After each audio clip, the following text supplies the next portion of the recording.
किसको कहते हैं? जैसे ये एक समतल है, आपकी ये नोटबुक है, आपकी ये नोटबुक क्या है? समतल। उबड़ खाबड़ है क्या? तो ये कहलाती समतल, मतलब एक समान तल।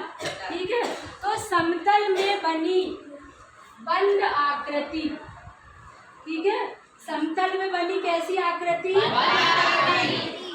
लेकिन किससे? अब बंद तो ये भी हो गई, समतल में बनाई और बंद हो गई, तो ये बहुभुज है क्या? रेखाखंडों से बनी बंद आकृति। किससे बनी? रेखाखंडों से। ये एक रेखाखंड बनाया मैंने, दूसरा, तीसरा, चौथा, पांचवा, छठवा, सातवा, आठवा, तो ये आकृति क्या कहलाएगी? बहुभुज। बहुभुज किसको कहते हैं? समतल में बंद रेखाखंडों से बनी बंद आकृति बहुभुज कहलाती है। कैसी होना चाहिए?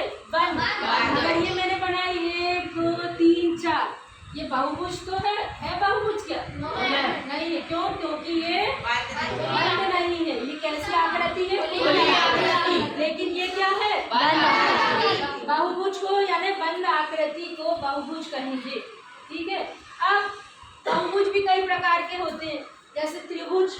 त्रिभुज में कितनी भुजाएं होती हैं? 3 भुजाओं से घिरी बंद आकृति को कहते हैं त्रिभुज। लेकिन किससे? रेखाखंडों से। अब 4 भुजाओं से घिरी बंद आकृति को क्या कहते हैं? वर्ग, आयत, चतुर्भुज। क्या कहते हैं उनको?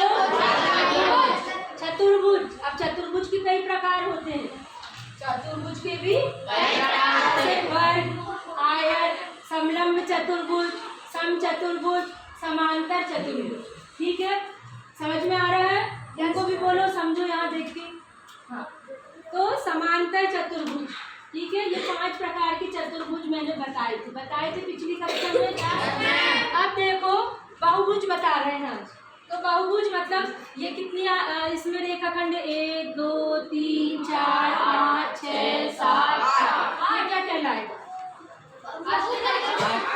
वेरी गुड, अष्टभुज। बहुत बढ़िया। ये अष्टभुज, ये त्रिभुज, ये चतुर्भुज। अब देखो बहुभुज के प्रकार देखते हैं। तो उत्तल और अवतल। उत्तल यानी जो उठे हुए रहते हैं। ठीक है, जैसे ये उत्तल बहुभुज है, ये भी क्या है? उत्तल बहुभुज है। ये भी उत्तल बहुभुज, ये भी उत्तल बहुभुज। लेकिन अवतल किसको कहेंगे? देखो जो थोड़ा अंदर जैसे रहे, ये अंदर दबा 1 2 3 4 भुजाएं हैं, लेकिन ये कौन सा बहुभुज है? अवतल। अवतल यानी थोड़ा घुसा गुफा जैसा रहे, अवतल। ठीक है, अब जैसे ये एक बनाया मैंने, अब बताओ ये क्या है? बताओ ये कौन सा है? अवतल। अच्छा ये वाला बताओ, ये कौन सा बहुभुज है?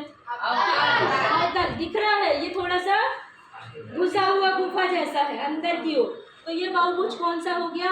अवतल। और ये बहुभुज कौन सा हो गया?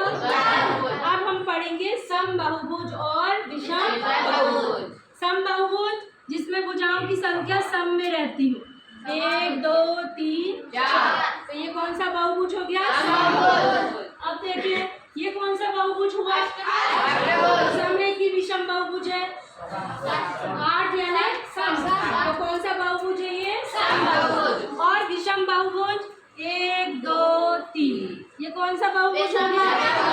ये कौन सा बहुभुज है? विषम बहुभुज। तो विषम बहुभुज, समबाहुभुज, उत्तल बहुभुज, अवतल बहुभुज सबको समझ में आया?